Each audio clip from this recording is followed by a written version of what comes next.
Happy Tuesday. It is Tuesday, August the 31st already, and 2021, and welcome to another edition of Tuesdays with Thom. Now, Tuesdays with Thom is brought to you, of course, by the Best Girl Consulting Firm. So, I don't know if you can hear it or not, but it's raining here. The remnants, ooh, and that was a big slap of thunder. That's the remnants of Hurricane Ida. Hurricane Ida hit New Orleans and Louisiana, Mississippi, and it continues. And we're in that last little string of bands that's coming up from the coast. It has nearly 1 million people are still without power across Louisiana, Mississippi, and Alabama. Let me say we appreciate the friends who checked on us, make sure we were okay. But thankfully, we were about 250 miles from the eye of the storm. So we were on what is considered the wrong side of the storm, the east side of it. But fortunately, we were on the edge of the cone in terms of the hurricane's possible path. Haven't been hit before? Let me say, if possible, please join any relief effort to help the people of Louisiana in particular. It's a devastating thing. And you're full of anxiety when you go through one of these storms and you're not able to get back to your home, sometimes for 2 and 3 weeks. And when you do get home, there may not be a home there. Or if it is, things are so damaged, you may have to start over. And of course, you don't have electrical power. The Weather Channel. I'd like to say thanks for the information. They do a good job of putting out the information. But I'll tell you, over the years, we've learned to go to the National Hurricane Center website, which is where the Weather Channel gets its updates. The Hurricane Center will give you accurate updates regarding how much water, wind, and where. You don't have to sit through the silliness of a man standing there in the wind and rain. Oh, it's raining and it's windy. Of course it is. It's a hurricane. So, regarding the hurricane and the people of Louisiana, join any relief effort that you can. I'm sure the people will appreciate your prayers, but they will also need a lot of tangible help. The man who changed many of our lives on June 6, 1968 has been granted parole after spending 53 years in prison. Sirhan B. Sirhan, not 77 years old, gunned down Robert Francis Kennedy at the Ambassador Hotel in Los Angeles. Moments after Kennedy, a presidential candidate, had delivered a victory speech in the pivotal California Democratic primary. Kennedy's death that night in Los Angeles changed many of our lives. And more profoundly, it changed the trajectory of our country. Kennedy served as the 64th U.S. Attorney General and a U.S. Senator from New York until his assassination in June of '68. His assassination occurred 3 months after the assassination of Dr. Martin Luther King Jr. and 5 years after the assassination of his brother, President John Kennedy. Now, Sirhan was granted parole after 2 of Kennedy's sons spoke in favor of his release. The decision is a major victory for Sirhan. Though it does not assure his release, parole board staff has 90 days to review that decision and then is handed over to the governor for consideration. Sirhan says he doesn't remember the killing. However, he has recalled events before the crime in detail. He has expressed remorse for the crime but says he couldn't take responsibility for the shooting. Kennedy's death, like that of his brother, President John Kennedy, and Dr. King, is controversial to this day, with doubts about where the gunman stood, who shot Kennedy, the bullet count. The gun Sirhan held had carried 8 bullets. Witnesses say they heard at least 13 shots. I wonder if he'll be released or if it is too dangerous for him to be released. Well, Herschel Walker. Herschel Walker, the former Georgia running back and NFL standout, said he is running for the United States Senate. After much urging from Donald Trump, Herschel has entered the race for the U.S. Senate. It is said that Walker is now the favorite in the Republican field. But much is not known about his stance on the issues, and they've also regurgitated a lot of violent episodes in his life. But I guess Herschel figures, hey, if Tommy Tuberville can do it and not know the 3 branches of government, then why not Herschel Walker, huh? We'll see what happens. I don't know why it's funny, but it is. The G-List guest today is sponsored by Mainstream Financial Mainstream Financial brings financial vision and clarity to your retirement plans. You don't ever want your money to run out before you do. So our G-list guest for today is Miss Galatia Ford, an educator who this 21-22 school year begins her first year teaching at Sparkman High School in Huntsville, although she has been teaching for a few years. And I look forward to talking to her because she's the only teacher that I know that's ever been voted by the students to have a day. They had Miss Ford's Day at her former school. So we look forward to conversation with Ms. Galatia. Now, Tuesday with Thom, of course, is sponsored by our partners, the Best Girl Consulting Firm. Best Girl, take it away. Best Girl is a consulting firm that provides customized leadership, access and inclusion, public relations, communications, and organizational consulting services. Clients include Fortune 500 companies, utilities, higher education institutions, small businesses, and associations. Best Girl's team of consultants, led by Joyce Gilly Gossom, Emily Hedrick, and Sean Jones, partners with business and education clients to promote organizational effectiveness, communication, motivation, and leadership, with always an impact on the bottom line. Best Girl's customized consulting services include strategic planning, corporate communication, executive coaching, fundraising, and economic development. Will create the solution that fits your needs. So let's get to the round table. Our regulars, Barbara Wallace Evers and Mychal Walker. Mychal Walker is the owner of the Walker Insurance Agency. And Mychal, how are you this morning? I am doing well. Thom, how are you this morning? I'm doing fine. Now, you're in Atlanta. Are you guys getting any of this remnants of the hurricane there? We expect to get it most of the day today. Yesterday we had, well, as a matter of fact, last night about 10:30, my power went off, stayed off for about 45 minutes, and it came back on. There have been some rain yesterday, but today we're supposed to get the brunt of it. Okay. It's traveled quite a ways, and there's still a way for it to travel. Let me just say, Pauloretta Conway says, good morning. Anthony Lamont Staten.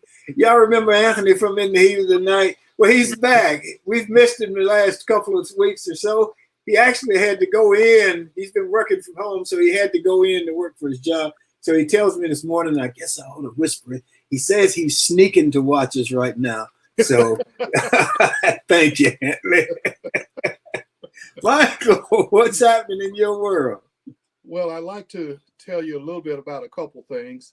The first thing is, we've talked on the show about people not being vaccinated and they maybe charge a surcharge by their insurance companies for not being vaccinated. Delta Airlines came out last week and they are charging $200 per employee for a surcharge for anyone that is not vaccinated. And Delta is saying that they're doing this because every time an unvaccinated person goes to the hospital, it costs them $50,000 per stay. Delta Airlines is a self-insured company. Most of your large corporations, your Fortune 500 companies, are what they call self-insured, which basically means they negotiate their own prices. They cover the cost of underwriting and the reinsurance and all of that, and they just piggyback off of a backbone, like maybe Cigna or one of the other primary network backbones. But because they're not regulated by state, it's not a state insurance plan, they can do that. However, for those employees that are working with a company that their plan is regulated by the state insurance commissioner, they are not allowed to charge surcharges for that. So smaller companies that do not have a self-insured plan, they are unable to do that. One of the other things to note is that there's been a lot of talk about the cost of drug prices. Well, right now there's a movement to bring in the transparency of pharmacy benefit managers. They're called PBMs. Basically what they do, they're the group of people that buy from drug manufacturers wholesale at a discounted rate and then mark them up and then sell them to the people that end up sending out the prescription drugs. The three largest ones, United Healthcare has a PBM called Optimum, RX. CVS has CVS Caremark, and Cigna has their own company called Express Scripts. So they buy, they actually process 77% of all prescription drug claims in the country. Wow. And so this new legislation is to kind of peel back the onion, because they get rebates and they get all these negotiated rates. So they don't know how much that markup is. They just know that on the other end, when consumers go to the drugstore to get their medication filled, then they pay an exorbitant cost. So there's a lot of money in the middle there. So there's going to be several fights in the legislative session about peeling back that onion or not. Well, good deal. It needs to be peeled back. I mean, we've had Express Script. I think we got Cigna now. And, sometimes you go and get your little medicine and you get the shock of your life. It's like, whoa, how did this come? Why did this cost so much? Of course, the pharmacist can't explain it to you, and if you want to know further, you got to go online and go, they make it so difficult. Anyway, you know where I'm coming from. So, all right, well, let's get Barbara on here. Barbara Wallace Edwards, how are you this morning? Morning, Tom. I'm doing well. Good morning, Mychal. I'm doing well this morning. Thank you. Well, good. Barbara works at being retired, and I think she's having a lot of fun at it. So I'm truly enjoying it, Tom. Thank you. What's happening in your world? Well, Tom, we're dealing with a little bit of the after effects or side effects of Hurricane Ida. I was coming through my neighborhood this morning, and there were a couple of trees down in the parkway. And I guess there was a lot of winds last night. I didn't hear anything. I slept through it all, but we're getting rain, of course. We've had rain here for the last couple of days. You're in Birmingham. I'm in Birmingham, yes. Wow, so it's traveling, huh? Yes, it is. And I think we're going to get a lot of rain today, but hopefully no serious and dangerous side effects. I got a question for the both of you. At least I'd like to get a comment from the both of you. What do you think about Herschel Walker running for the United States Senate? And I understand he's running, so if in fact he does come out of the Republican field, he'll be running against Warnock, and who would be the incumbent, I assume. So you put a black guy on the black guy. So yeah, I think that was the plan. Mychal, since you're a resident of Georgia, I'm going to let you talk on that topic first. Well, my personal position is that I'm not sure that that's a smart move for Herschel, to be honest with you. And the reason why I say that is because Herschel is very, very new to the game. You're going to have to be in a position where you're well versed on all the different issues. And I'm sure you have a team that will put him there. But once you get on that stage and you get into a debate, you've got to be able to pivot when you need to pivot. You got to be able to be clear and provide accurate, concise answers that people can understand. And you got to have a plan as to what you're going to do. I don't know if Herschel has all that down. And on the other side of it, yes, he's a big name. He'll probably raise quite a bit of money. But there's been a pattern that Trump-supported nominees have not been faring very well.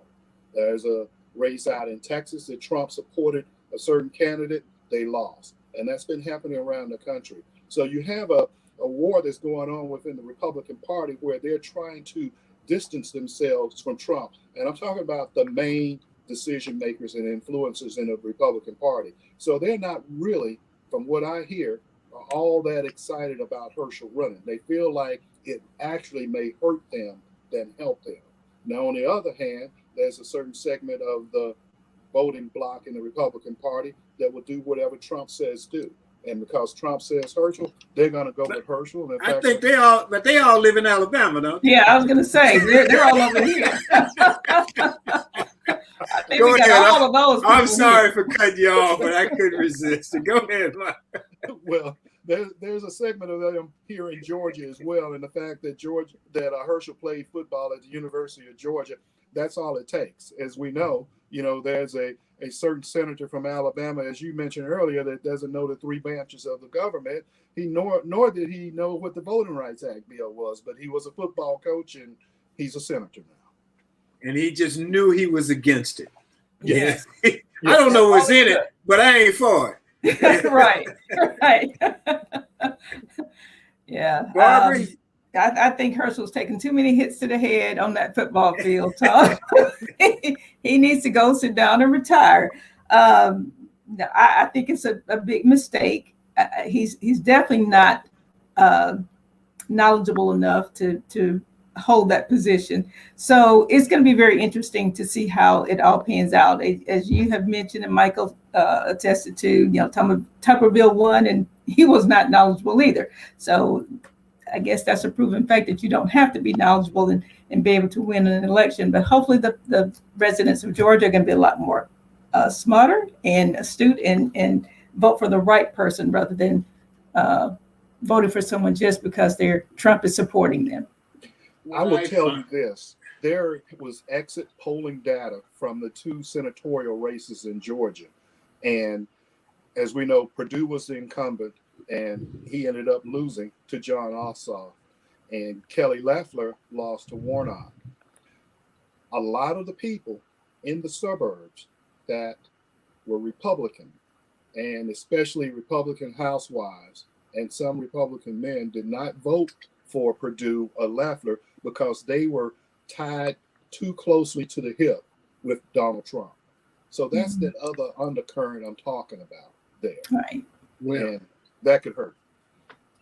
speaking of tied to Donald Trump, what do you think about Florida?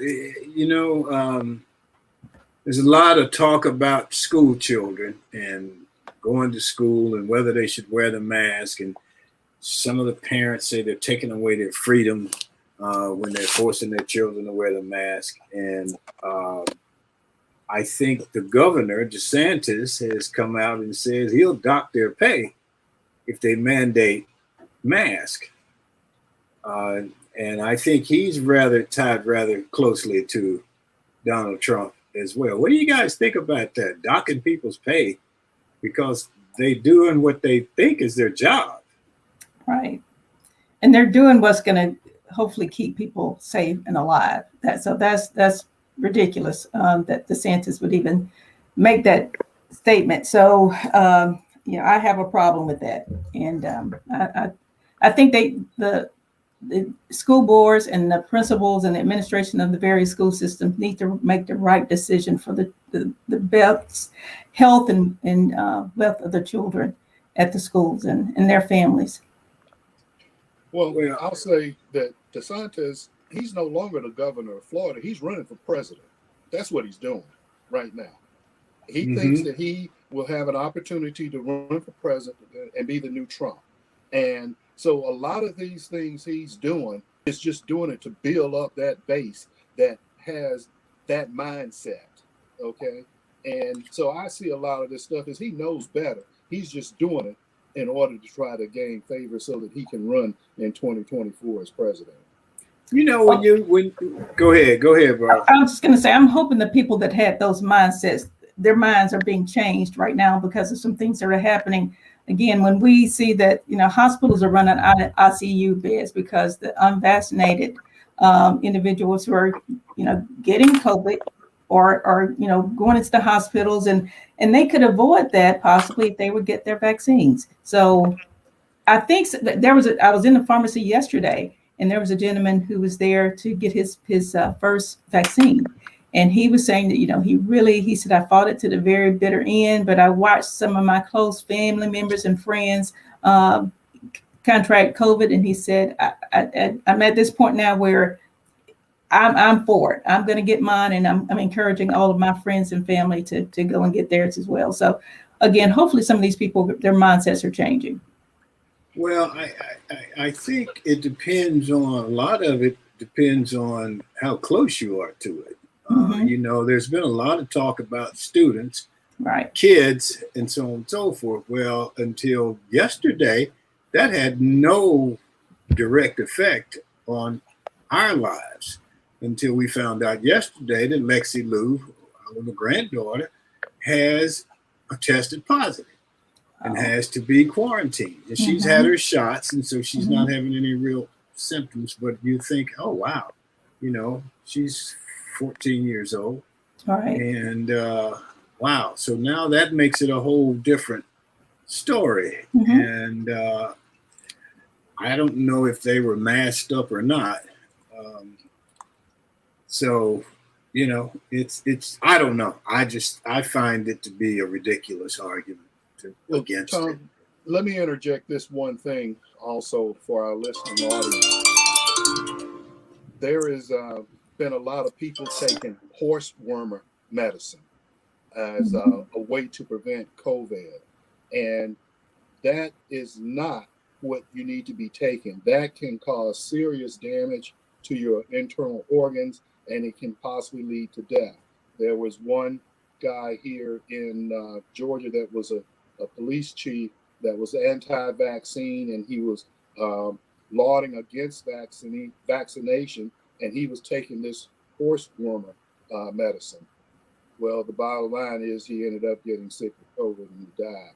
But doctors and clinicians are urging people, do not take this new horse wormer medicine that people are taking now.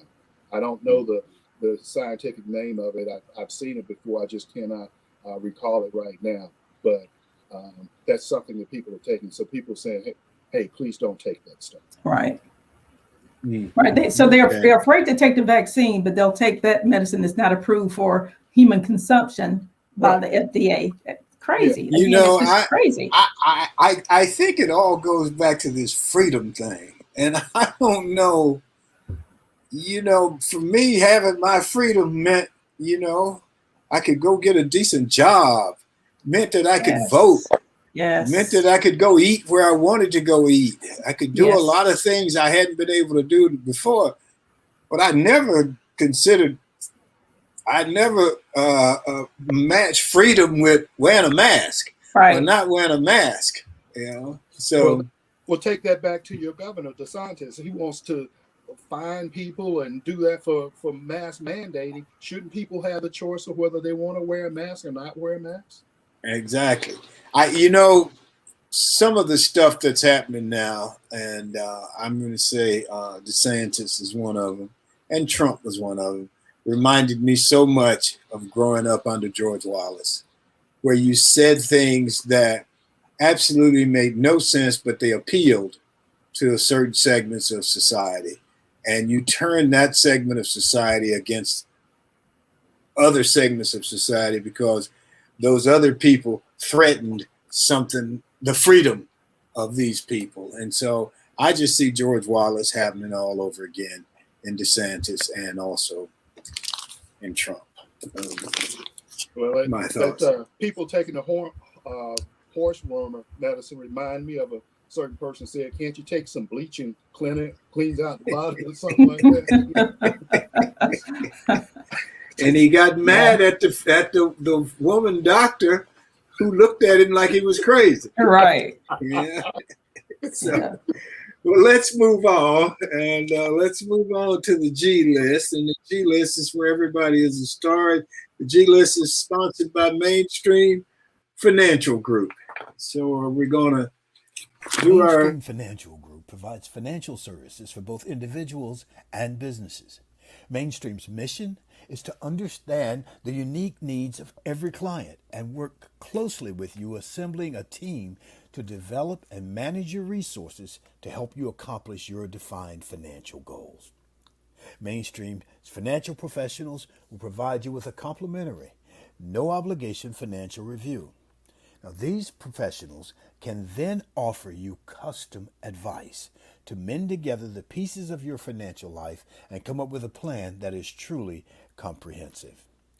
Mainstream Financial assists retirees and those close to retirement in planning for a secure retirement so not to run out of money during your lifetime. You can take advantage of opportunities with tailored advice and the resources to act on it. Mainstream Financial Group, www.mainstreamfg.com, 205-324-0589. Mainstream Financial. You don't want to ever let your money run out before you do.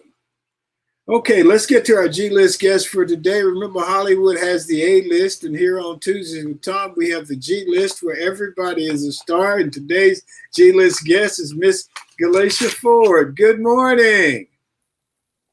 Good morning. How are you?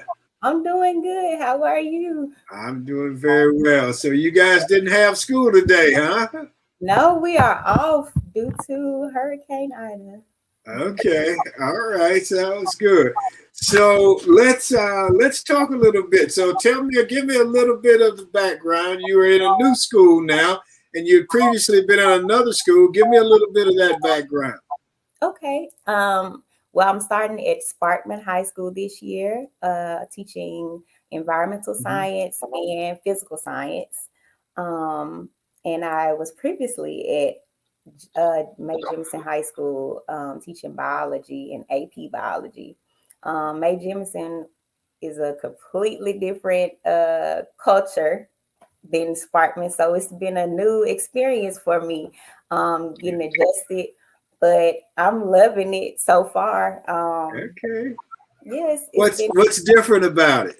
It reminds me of actually going to Auburn. Like you Okay. My mom always talks about how I went from like being a big fish in a small pond in high school, and then I go to Auburn and now I'm like a little fish in a big pond. So it's kind of like, okay, nobody knows me here, so I have to, get to know people, and the students, they don't know how I teach, so they have to get adjusted to me, and it's just different. And but it's exciting too, because I'm being exposed to different, like it's a diverse school, so I have so many different types of students.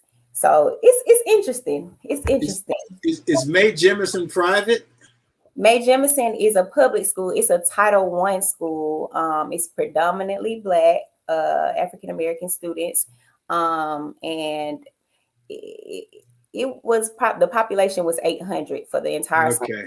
Whereas Sparkman, I think it's like 2,500 students. So Okay. it's a bigger school. So what made you go from one to the other? Just to get new experiences. I think a lot of my students are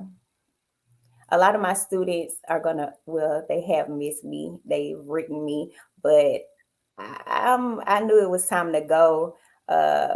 Once my first year teaching students, they graduated. So I'm like, okay, now it's time for me to graduate with y'all. I'm gonna go to the next school, see what it's like, just to explore and learn from different schools. So if I had to ask you, and you and your students at May Jemison voted you a day. I've never heard of that before. I've never heard of students voting for a teacher to have a day, Miss Ford Day. Yes. Tell us, what was that like? That was shocking because it's hard to impress kids, let alone teenagers. At the least, I remember I would be, preparing lessons and thinking, oh, this is my best lesson. I'm ready to present, and they're gonna love this. And then I get in there and they just look at me, and I'm like, this is my best stuff. What are you doing? So to know that, okay, maybe all of that really did mean something to them, even though not in the time, that moment. It meant a lot to me that they actually saw, value in what I was doing in the classroom. So I can tell you, and I think I mentioned this last week when we had an educator person on, or 2 weeks ago, but I can tell you who my favorite teachers were. I can tell you why they were my favorite teachers. I can tell you the ones that I ended up making friendships with after school, after I had moved on to another stage of life, and ones I still have relationships with. And there was just something different about them and about how they taught, and something that it resonated with you. So obviously you've captured something, you found something. Yeah, I mean, I know it's a purpose, behind all of this. It's a chance for me to be a role model, be a listening ear. I try to be what I wish my teachers were to, when I was in high school. And I'm surprised how my students really are receptive of me and my listening ear too, because a lot of teenagers, they don't really want to talk to the adults, but they really do enjoy like going to their teachers and talking to them about things that they wouldn't normally talk about. So it's cool to be there for them. Okay, well, let's get Mychal and Barbara on. They got some questions for you. So, Barbara, you got a question? I do. Good morning, Sarah Gala. How are you this morning? Good. How are you? I'm doing well. I know you've been teaching for 5 years now, and yeah, just looking at your social media pages, your students love you. They're commenting on your social media pages how much they miss you and how much you've inspired them, and they've gone on to college and to bigger and better things because of the inspiration you provided to them. Tell us, who was your inspiration in life? Who did you look up to? Was it a teacher? Was it a family member, or just someone in the community? Who has been your inspiration in life? My inspiration in life. Wow, that's a good question. My parents definitely have been an inspiration to me. They're really my role models a little bit. My family, they kind of You live said their a life. little bit. A little bit. Can't get too much. I'm just messing with you. Go ahead. I don't. Let me say this. If you had to say it your dad, you'd have been in trouble. So go ahead. Right. But yeah, they live their life like servants. They go to the black belt and they provide so many services to people and just like to be there. So I think just being under them my whole entire life, and that's what I'm used to. And I just try to be like them. Great. Wonderful. And I know that your mother is a medical doctor, and your dad is an entrepreneur and has been involved in the community and in servant leadership. What inspired you? I mean, what made you want to go into education and not choose one of their professions? Well, my grandmother was an educator, and my grandmother's sisters, her 9 sisters, all were educators. Okay. So education has always been a huge thing in my family. And my granddad, he was actually a principal. So yeah, that's my background. So I think that's kind of where I actually got it from. But um, I actually was a tutor after I graduated from Auburn. I started my own little private tutoring company. And I realized that, okay, I might be pretty good at this. A lot of my students went from F's to A's. And I was like, okay, God, are you trying to tell me something? Do I need to get into this field? So I applied to Alabama A&M and I got in, and I never turned back. And it's been doors are opening. I know this is what I'm supposed to be doing. Great. That's great. Mychal? Yes, and good morning. Thanks for being with us, and congratulations for being selected as HCS Change Maker. What does that mean?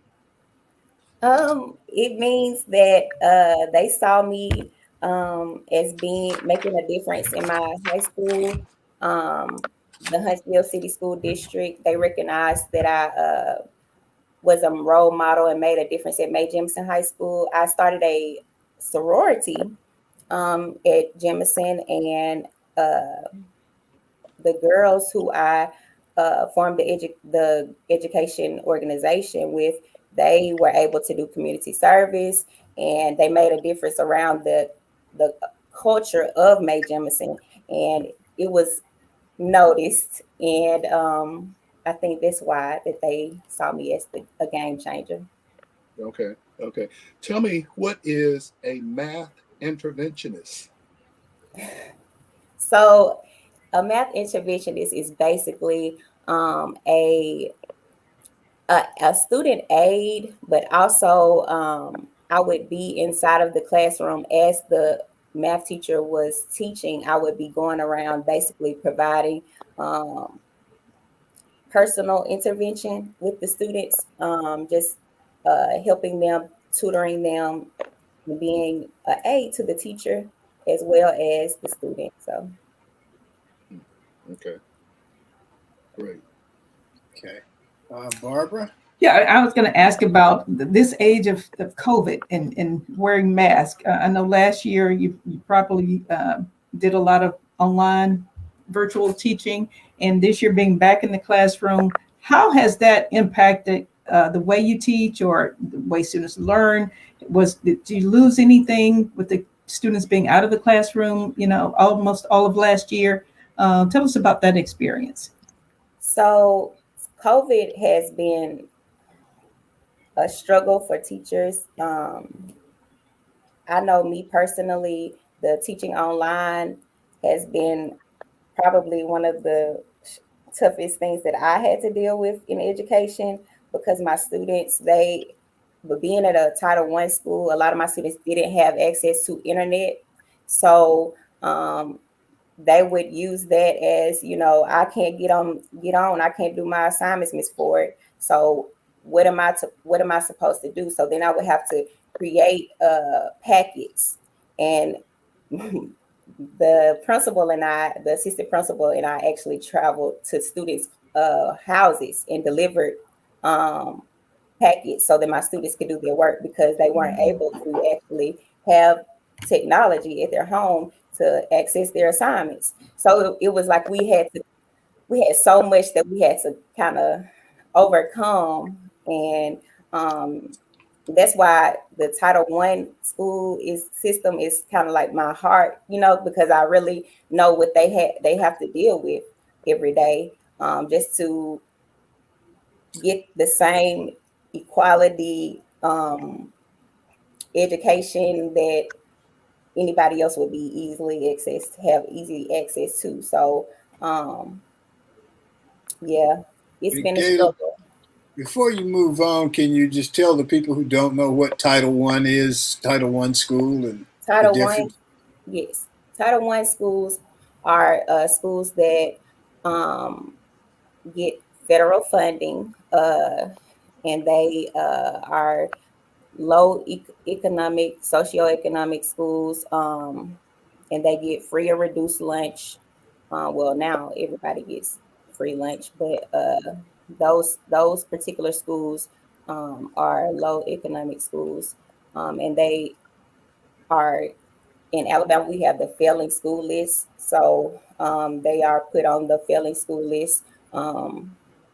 So they get extra funding and resources from the government to help support um, the school.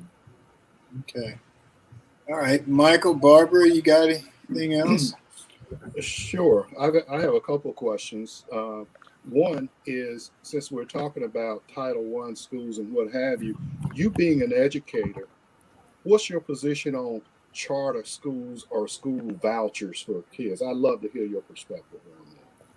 That's so interesting that you mentioned that because I'm actually in school right now. So, and I had to write a paper on this literally yesterday about DuVos and her stance on the vouchers. From what I've read, uh, I do feel like school choice.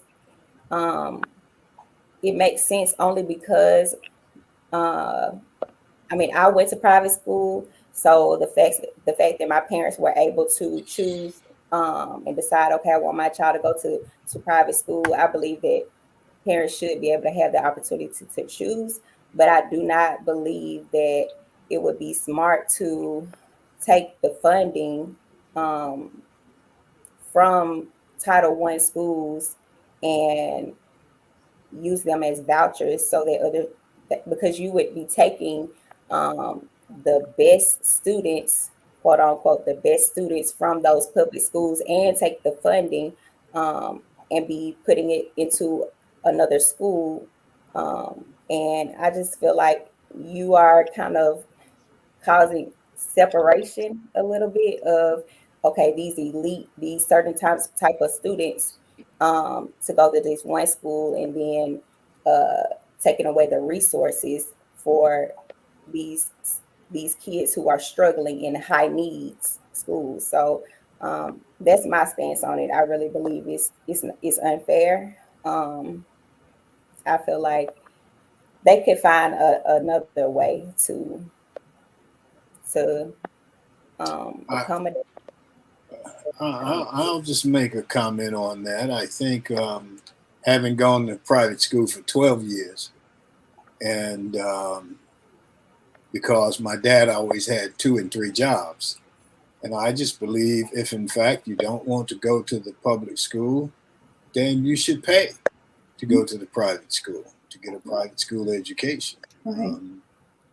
That's how my parents saw it, and it wasn't easy to, my dad left home. When he left home, it was dark. When he got back in, it was dark. Right. But that's what it took for us. And I thought about this the other day. From the time I graduated 8th grade to the time I graduated college, I had 10 jobs. And they were always jobs during the summer or doing whenever there was a break, so that I could make money to help support the fact that we went to private schools. Mm-hmm. It's just my opinion. So, Well, anything? Go ahead, Yeah, Mike. I well- got one more thing when you finish, but go ahead. okay. You started out your career as a genetic specialist. Speak to us a little bit about that, and following around doctors as a shadow as they're doing surgeries and what have you. And how do you feel about this genetic testing, where they have these machines now where they can go in and do a test and determine what type of disease you may run into later on in life, and using that as a tool for preventative medicine? When I was a genetic specialist, we actually test for this protein called cytochrome P450, which tested to see how well patients metabolize their medicines. A lot of patients, typically older patients, would have a lot of different medications, and a lot of those medications cause adverse effects because they interacted with one another. And the point of the company that I worked for was to find out if their medications were interacting with each other and causing adverse effects, and providing options for like personalized medicine. So what medication would be best for you and your body, the way you metabolize and break down the medication. So I feel like personally, anything that would allow you knowledge about how you could prevent or how to take care of yourself, I think it's a benefit. It's a benefit, and I feel like people really should take action and pursue anything that they possibly can, any resource that they can have to prevent and to stay on top of their health. My mom talks about a lot how in the Black Belt, a lot of people, her number one thing is that health insurance should be allowed for everyone, and that people, it's not a, it should be a right. People should have the ability to have free access to health care. And I just feel like, that's your right to know. It's your right to know, to be able to take care of yourself. So that's my thing. Okay. So you're working on a doctorate. Yeah. You took a deep breath there. I just finished my first semester, and it's been intense. But I'm learning, and it's exciting to learn. That's why I think I went into education, because I just like to learn. But It's been intense. It's been intense. So is it virtual? You're in Hampton, right? So that's in Virginia. So is it, and you're in Huntsville? Yes, it's virtual, but I will have to go and do my dissertation there, fly there a couple of times. But right now it's virtual. Okay. But you're enjoying it, huh? I'm enjoying it. It. Okay. Do you have anything you want to talk about that we haven't asked you? Just, I want to say thank you for having me. I feel like, oh my God, I'm here with the Auburn, legends and the Auburn old people, the seasoned people. It's so cool. Thank you for having me. You're very well. Thank you for being here. Let me say, for those of you, and most of you probably don't know, but Gala is my goddaughter, and I'm so proud of you. You're just doing wonderful things. So just keep doing what you're doing. And remember to give your dad the credit.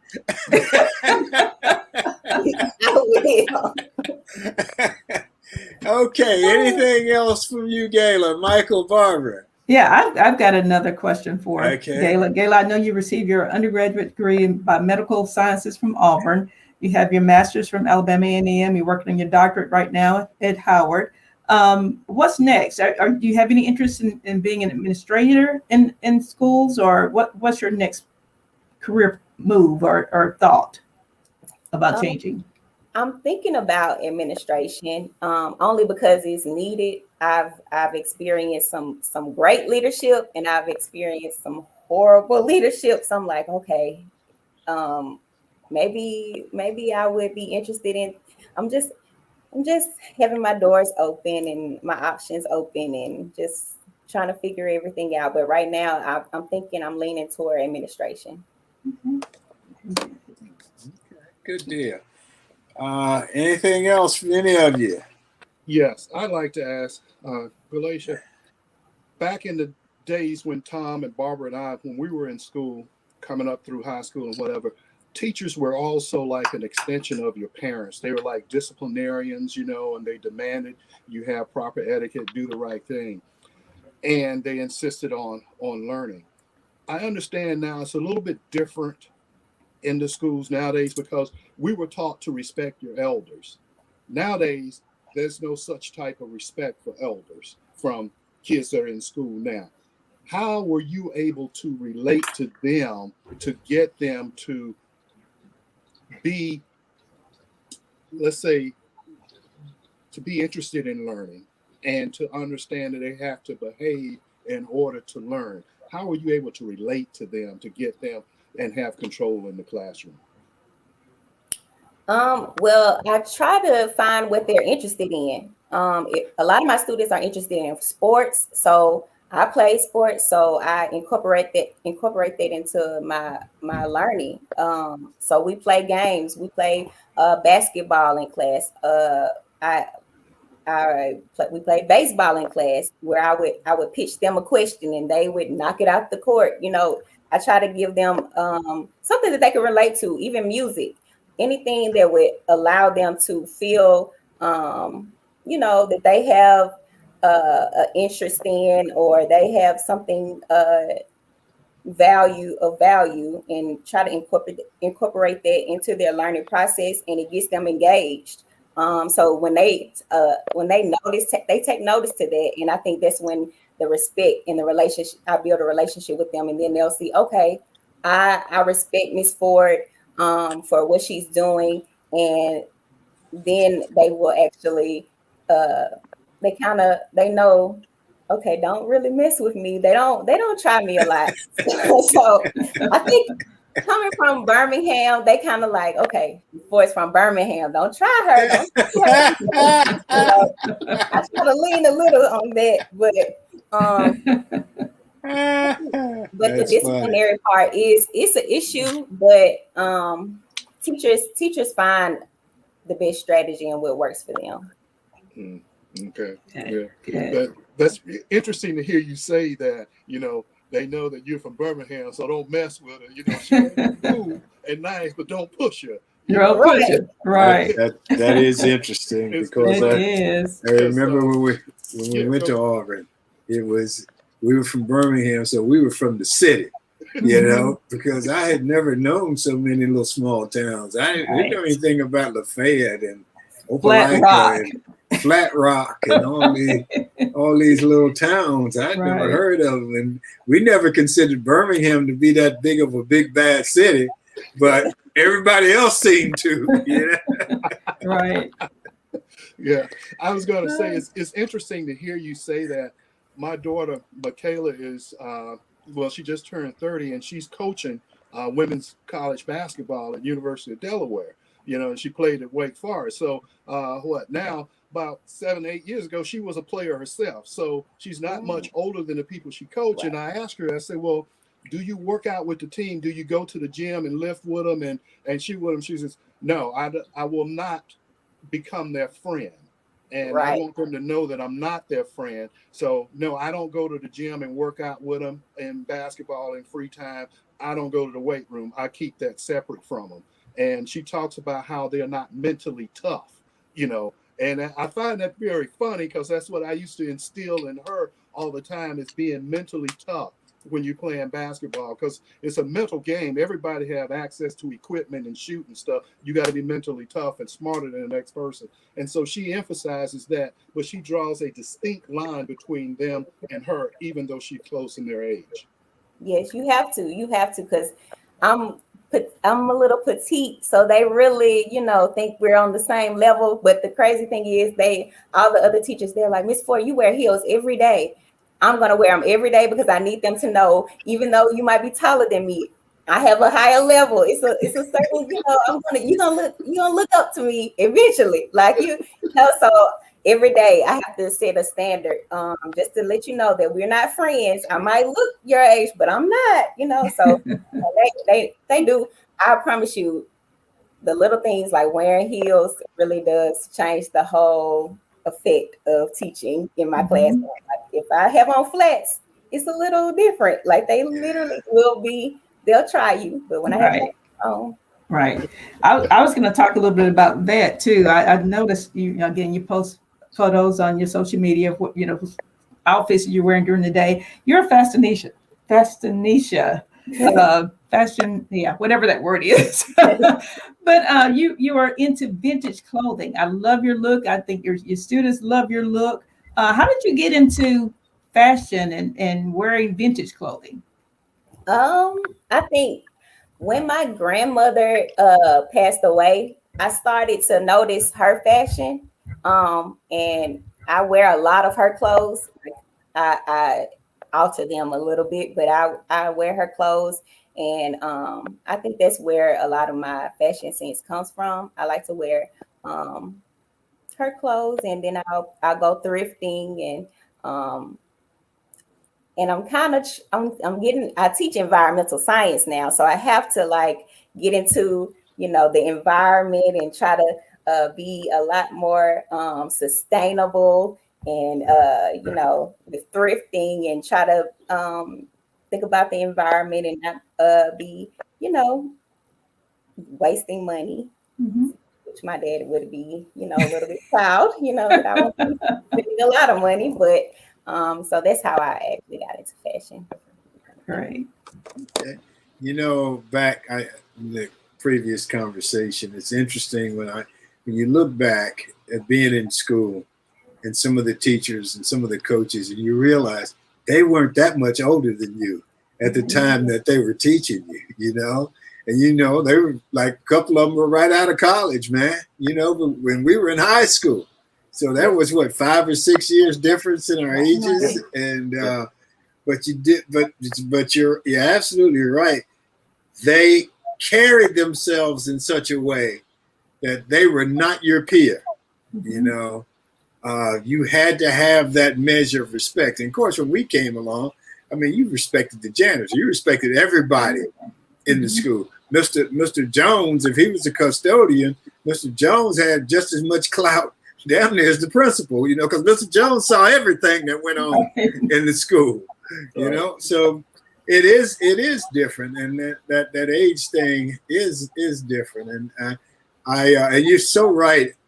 After I was out of college and after I was out of the whole football thing, and I was working in the housing authority between jobs, and I worked in the gym, and the young boys, you had to let them know, that I ain't the one. Try somebody else. Right. Yeah. Yes. A couple of them, we just had to square off, Yes. And but it turned out well. So anyway, anything else from anybody? Gayla, you got anything else? Gayla, I want to thank you so much for coming. It's been so much fun and so good to see you. Know you're having such a great life and enjoying your life, Yes. And let me and Gayla's parents are for it, Dr. Sanford, and been friends for a long, long time. And Henry and I went to school together, and so it's just been wonderful. And I was at the hospital that day when you were born, and when they took you home, I think he rented a car. I think he rented some fancy car but it was some fancy car. Yeah, I said, a Rolls Royce. I was going to say a Rolls Royce, but it's like, where do you rent a Rolls Royce? He did. He rented a Rolls Royce to take you home. So we talked about that. We talked about that. Yesterday. I said, I said, Dad, do I call him Godfather Thom on the show? Or what do I call him? And he was like, yeah, he's your godfather. You need to call him. You can call me whatever you want to. I was saving that little bit for the end, but yes, I'm just really, really proud of you. So keep doing what you're doing, and just keep doing what you're doing. So absolutely. Any final comments from anybody? I just want to say thank you as well, Gayla. We've certainly enjoyed having you today, and I look up to you as a young woman who are doing great things in the community and for our younger adults. Thank you very much. Well, Michael, were you saying something? No, I was just agreeing. I just think that, we talk a lot about generational stuff, and, how, you're old and you don't do this, or the young people, they don't do that, and so on and so forth. But we're all individuals. Mm-hmm. And obviously, I don't feel like I should be compared to all the people my age, and I don't feel like you guys should be compared to all the people your age. But I appreciate everything that you're doing, and it's great. I know your parents are awfully proud that, all those lessons that sometimes you didn't want to hear, but they've obviously stuck, and they're with you, and you're passing them on to another generation, and that's the wonderful thing about it. So thank you so much for being here. And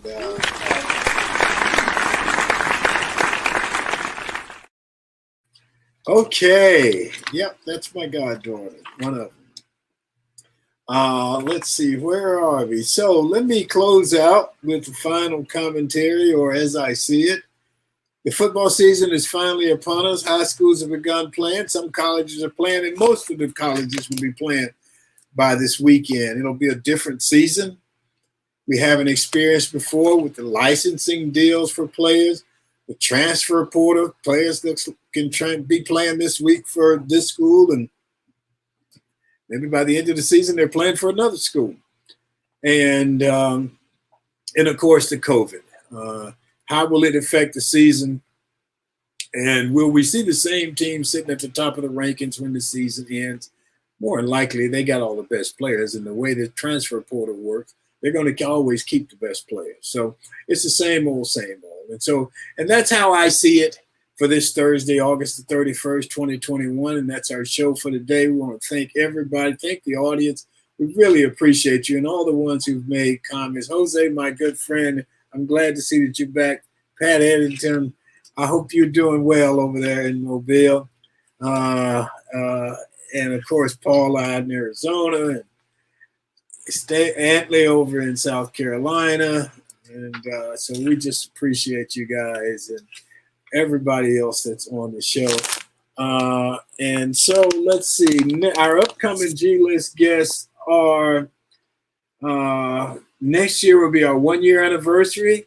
So we'll go back to the first person we had on the show, and that was the Big D, Daryl Braden from Memphis, Tennessee, who wrote a memoir called Identity Crisis that's done really, really well. After that, we have Francis Tate from an organization called CIOTA, celebrating early Old Town with art.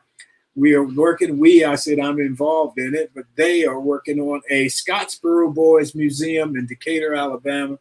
I think it's an incredible project, and I'll keep you posted as we go along.